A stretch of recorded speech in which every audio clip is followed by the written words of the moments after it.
மாமன்னர் ராஜேந்திர சோழனுடைய தாத்தாவும் மாமன்னர் ராஜராஜ சோழனுடைய அப்பாவுமான அப்போதைக்கு தஞ்சையை ஆட்சி செய்த சுந்தர சோழர் ஒரு முறை என்ன பண்றாருன்னா தஞ்சாவூர்ல இருந்து தொண்டை மண்டலத்தில் இருக்க ராஷ்டிரகூடாக்கு போருக்கு போறாருங்க.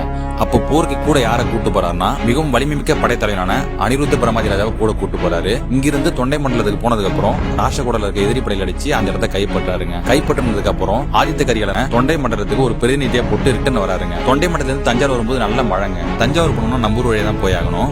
அப்போ கொள்ளாத தண்ணி வர கரை புரண்டு ஓடுதுங்க. அப்போ சுந்தர சோழர் என்ன பண்றாருன்னா அவருடைய படைகளை நம்ம குறுக்கு ரோடு இருக்கு பாத்தீங்களா, அங்க நிப்பாட்டிட்டு இளைப்பாற செய்யறாரு. அதாவது ரெஸ்ட் எடுக்க வைக்கிறாரு, எப்படி போறதுன்னு தெரியாம.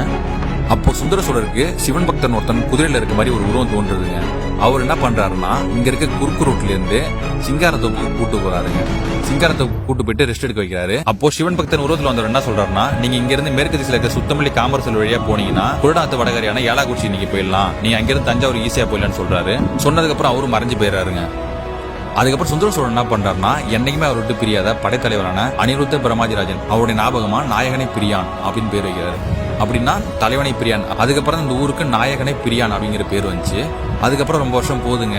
சுந்தர சோழருடைய காலம் முடிஞ்சு ராஜராஜ சோழனுடைய காலம் முடிஞ்சு ராஜேந்திர சோழன் காலம் வருதுங்க.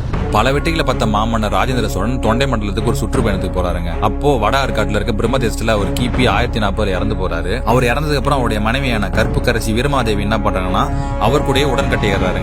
இதனாலேயே ராஜேந்திர சோழனுடைய பையன் ராஜாதிராஜன் என்ன பண்றாருன்னா தன்னுடைய தாய் ஞாபகமா நாயகனை பிரியான் அப்படின்னு இந்த ஊருக்கு நாயகனை பிரியால் அப்படின்னு பேர் வைக்கிறாருங்க. இதுக்கு என்ன அர்த்தம்னா கணவனுக்கு இன்னொரு பேர் நாயகன் இருக்குங்க. கணவனை விட்டு பிரியான், இதுவே நாயகனை பிரியான்னு சொல்லி அழைக்கிறாங்க.